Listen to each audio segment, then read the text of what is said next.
Albion is a really tough place to leave. Fable 2's bustling world is overflowing with pubs and trolls, just like any decent fantasy world should, but it's much more than that. The silly interactions you have with the villagers, the way your dog hides his snout and wags his tail, and the mean-spirited gargoyles just begging to be shot down make Fable 2 a place you'll want to explore and experience. It has a few issues, namely a predictable story and some questionable combat decisions, but it's pretty easy to ignore the faults once you get sucked in. What is going on over there? Come with me, little brother.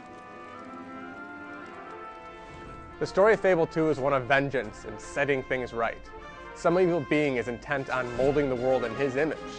The story is every bit as cliché as it sounds, introducing generic characters to urge you on your quest. What the hell are you doing? Having a bit of fun. What's it to you? You're choosing your own path based on your moral choices. And the game doesn't really present awesome characters to bounce your ideas off of. So it's basically just you in this world making your choices alone. But because of that, you have to make some really awesome choices. In the beginning, when you're still a child, you make a couple, good or evil choices in the beginning.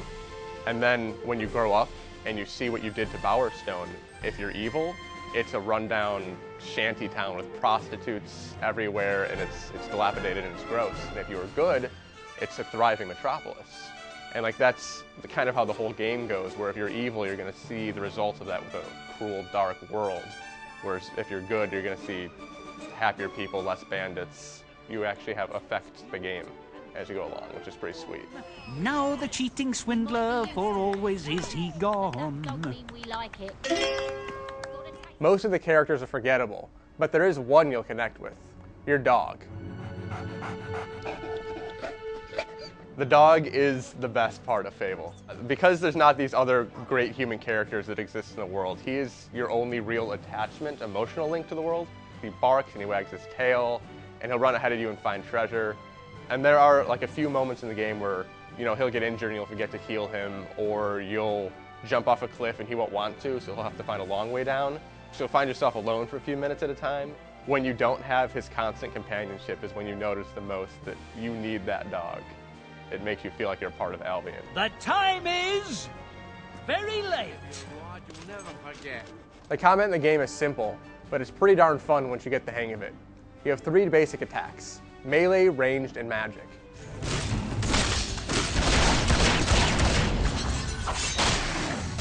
There is a lot of customization with how you approach the combat, because it is possible to go through with just shooting or just using magic if you really want, but it comes across best when you use all 3 in conjunction.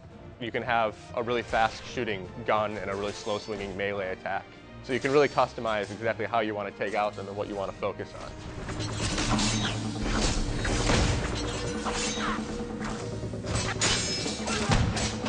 The armor in the game affects your appearance and your corruption and your attractiveness and stuff like that as far as your personality is concerned, but you don't actually get armor in the traditional sense. The way to get more health is to actually level up your health itself.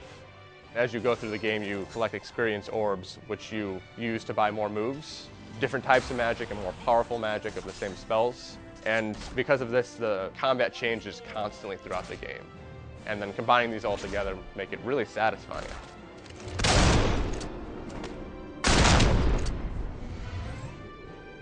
The graphics are kind of a mixed bag. From a technical, polygon count perspective, it isn't that impressive. There's kind of clipping issues at times, and it's not really possible to tell what part of the environment you can interact with by walking up it.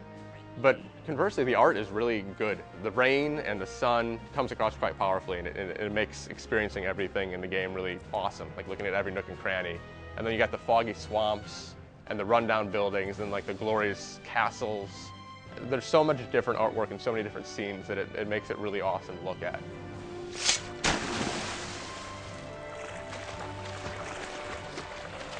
Once you start playing Fable 2, it'll be difficult to stop.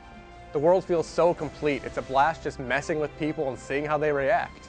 The dog is really lovable, giving you an emotional attachment to this world. In a game about choices, the wisest one you can make is to play the game. After spending a few hours in Albion, you won't want to do anything else.